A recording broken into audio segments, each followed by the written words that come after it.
Yo, Trip lang, trip. pakinggan nyo to. Bakit? Trip, Trip lang. trip lang. Halika na tara, madali lang talaga. Pangako pagkatapos humihinga ka, padali na pare magliliwanag na. Kung di ka sasabay, maiiwanan ka. Ang isip ay wag na gawin pang dalawa, dahil isa lang ito. Ang gusto lang naman ito ay maging masaya. Para di ka mabato ay iwasan mo ang pananatili sa isang lugar. Ibig ko sabihin ay huwag ka papasakop sa takot, wag ka papasakop. Kapag nangate, di ka dito isipin mo. Tinipan sa lahat ng karanasan mo dito sa mundo. Bilang tao, gano'n pa rin, hindi nagbago. Pinakamasaya yung di pinlano. Kasi pag di mo ka alam, di mo na natatakot, pero exciting naman. Exciting!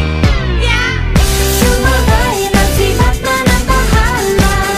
Oras na subukan ang di pa nagagawa. Minsan lang kaya magpakaligaya. Mag-enjoy, magsaya, walang mawawala. Trip, trip, trip, trip lang.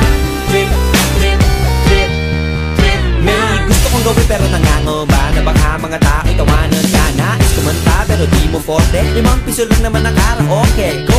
Basta sa bakanting lote. Joke! Galingan kahit konti. Kahit rip, bigay lahat sa ginagawa mo. Na sa ganun ay walang masabi ang ibang tao. Sa ginagalawa nating mundo ay maraming loko-loko. Hindi mo naman inaano. Ano ba talaga ang kailangan nyo? Siguro ang trip ko'y trip nyo rin. Hindi nyo lang magawang gawin. Kung ganyan, sakyan mo na lang, wag ka na magkalala.